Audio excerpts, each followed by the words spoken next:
On March 8, 2014, a Boeing 777 took off with 239 people on board, 227 passengers, and 12 crew members. The plane was flown by Captain Zahari Ahmad Shah and First Officer Fariq Abdul Hamid. It was heading to Beijing. It never arrived. No wreckage, no signal, no warning. To this day, nobody knows exactly what happened to Malaysia Airlines Flight MH370. This is one of the biggest mysteries in aviation history. MH370 left Kuala Lumpur International Airport at 12:41 a.m. Captain Zaharieh was a highly experienced pilot with over 18,000 flying hours. The weather was clear. The plane was in perfect condition. Everything looked normal. 38 minutes into the flight, Captain Zahari said, "Good night, Malaysia 270. Those were the last words anyone ever heard from the plane. Right after that, something strange happened. The plane's tracking system turned off. This system tells air traffic control exactly where a plane is. Without it, the plane became invisible to normal radar. At this point, MH370 should have continued toward Beijing. Instead, military radar picked up something odd. The plane turned around. It flew back across Malaysia, then out over the Andaman Sea. Why would a passenger plane suddenly change direction and turn off its tracking system? Nobody has a clear answer. The last radar contact was at 2:22 a.m. After that, the plane disappeared from radar completely.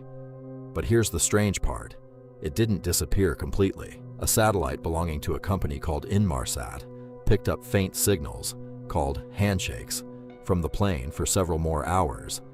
The final signal was recorded at 8:19 a.m., more than 7 hours after takeoff. This means the plane kept flying for hours after it vanished from radar, but nobody knew where. When MH370 didn't arrive in Beijing, search teams began looking in the South China Sea. That's where the flight was supposed to be. But using the satellite data, experts calculated that the plane had actually flown in a completely different direction, south, over the Indian Ocean. This shifted the search area to one of the most remote parts of the ocean on Earth. It became the largest search in aviation history. Ships, planes, and satellites from many countries searched an area larger than some entire nations. Weeks passed, then months. No wreckage was found. In July 2015, more than a year after the plane disappeared, a piece of wing was found on a beach on Réunion Island near Madagascar. It was confirmed to be from MH370. Over the next few years, more small pieces of debris washed up on beaches in Africa. But these pieces only proved the plane crashed somewhere in the ocean. They didn't explain why or exactly where the main wreckage was. The main body of the plane has never been found. With so little evidence, many theories have emerged. Theory 1: pilot involvement.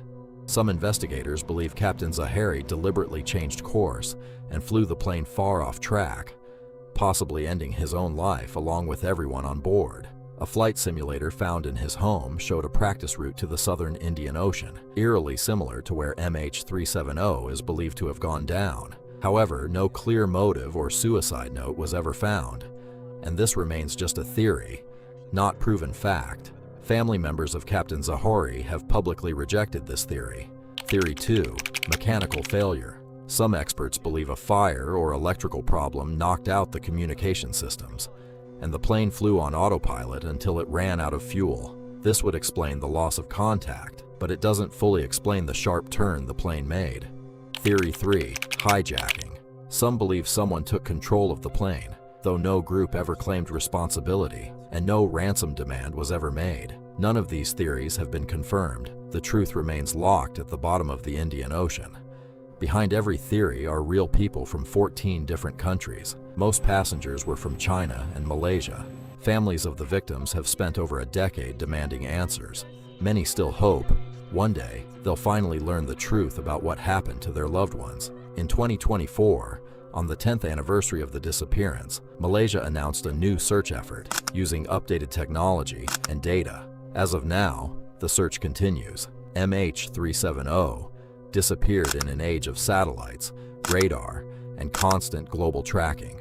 And yet, it vanished almost without a trace. Maybe one day, the wreckage will finally be found, and we'll know exactly what happened in those final hours. Until then, Flight 370 remains one of the greatest unsolved mysteries of our time. What do you think happened to MH370? Let me know in the comments.